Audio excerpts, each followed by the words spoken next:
Air force और navy एक साथ हो जाए तो फिर हमें कोई नहीं हरा सकता। Let's give them hell, brothers. Hello বন্ধুরা, কি অবস্থা, কেমন আছেন সবাই? তো যাই হোক, ফাইনালি মুক্তি পেয়েছে আপকামিং ইন্ডিয়ান হিন্দি ল্যাঙ্গুয়েজের epic action war film Border 2। Already সিনেমাটি হয়তো অনেকেই দেখেছেন এন্ড আমিও দেখেছি। আই নো মে থোড়া লেট হো সরি। তো চলুন দেখা যাক কেমন হয়েছে এই সিনেমাটি। ভাই sub, already most anticipated, most awaited এই সিনেমাটির জন্য অডিয়েন্স রিলি এক্সাইটেড ছিল। কেউ কি এই সিনেমাটির কাস্টিং এর কথাই বলেন, না হয়তো টিজারে টেইলারে সানি দেওয়ালের বুলান্দা আওয়াজে ডায়লগ ডেলিভারির কথাই বলেন, না হয়তো এই সিনেমার ট্রেন্ডিং সং এর কথাই বলেন, না হয়তো সোশ্যাল মিডিয়ায় বরুণ ধওয়ানের কিউট হাসির কথাই বলেন, এইসব কিছুর জন্যই এই সিনেমাটি এক্সট্রা হাইপ ক্রিয়েট করেছিল। অনেকেই হয়তো অনেকভাবে নেগেটিভ পজিটিভ রিভিউ করেছে, বাট আমার কাছে কেমন লেগেছে, কোন কোন জায়গায় ঠিকঠাকই ছিল, আবার কোন কোন জায়গায় ফ্লজ রয়েছে, আবার এই সিনেমাটি কি বর্ডার সিনেমার নস্টালজিয়া ফিল করাতে পারবে, এইসব কিছুই এই ভিডিওর মধ্যে জানতে পারবেন।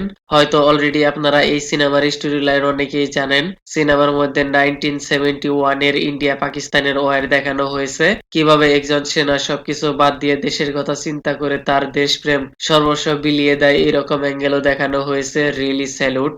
লেকিন ভাই সাব, সিনেমার মধ্যে লিডার হিসেবে সানি দেওয়ালের acting, personality, quality, dialogue delivery এমন ভাবে প্রেজেন্ট করা হয়েছে, রিয়েলি গুড। তার রোলের মাধ্যমে আদার অ্যাক্টরদের পারফেক্ট ভাবে কানেক্ট করে। তার বুলান্দা আওয়াজের ডায়লগ ডেলিভারি সিংহের মতো গর্জন কিছু কিছু জায়গায় পারফেক্ট কাজ করেছে, আবার কিছু কিছু জায়গায় হয়তো আপনার বিরক্তির কারণও হতে পারে। তারপর ভাই সিনেমার মধ্যে এর সং রিয়েলি গুড। উপরসে আবার গুড পয়েন্ট হলো সবগুলো সং এর ফুল লেন্থ অ্যাড করা হয়নি, স্টোরি লাইনের সাথে কিছু কিছু সং মার্চ করা হয়েছে, না হয়তো সিনেমাটির লেন্থ 4 ঘন্টার মতো হয়ে যেত। এরপরে লেডি লিড অ্যাক্টর হিসেবে মোনা সিং এর acting, emotion, proper screen time দেওয়া হয়েছে। আদার লেডি লিড অ্যাক্টরদের স্ক্রিন টাইম একটু কমই দেখানো হয়েছে। বরুণ ধওয়ানের acting, personality, quality perfect screenplay করা হয়েছে। যুদ্ধের ময়দানে তার ভূমিকা অনেক পোটেনশিয়াল রয়েছে। লেকিন ভাই দিলজিৎ সিং তো মোটামুটি ঠিকঠাকই লেগেছে, অ্যান্ড আন শেট্টির অ্যাক্টিং, পার্সোনালিটি, কোয়ালিটি তার রোলের সাথে তেমন একটা ম্যাচ হয়নি। অন্যান্যদের তুলনায় তার অ্যাক্টিং পোটেনশিয়াল একদমই কম দেখানো হয়েছে। তার এইভাবে শহীদ হয়ে যাওয়া আনরিয়েল মনে হয়েছে, বিকজ অফ তার পাশে বোট দাঁড়িয়েছিল। তারপরে ভাই এই সিনেমার লেন্থ একদম লং লেন্থে ফিল হয়েছে। সিনেমার মধ্যে বহুত সারে ড্রামা, ইমোশন কাট করে একদম টাইট স্ক্রিন প্লে করলে আরো বেটার হতো। বেশ কিছু জায়গায় বিএফএক্স কালার কারেকশন লো মনে হয়েছে। এরপর আরো বেশ কিছু আনরিয়েলিস্টিক সিন রয়েছে, দেখলে আপনি বুঝতে পারবেন, যার ফলে পুরনো বর্ডার সিনেমার নস্টালজিয়া ফিল হয়নি।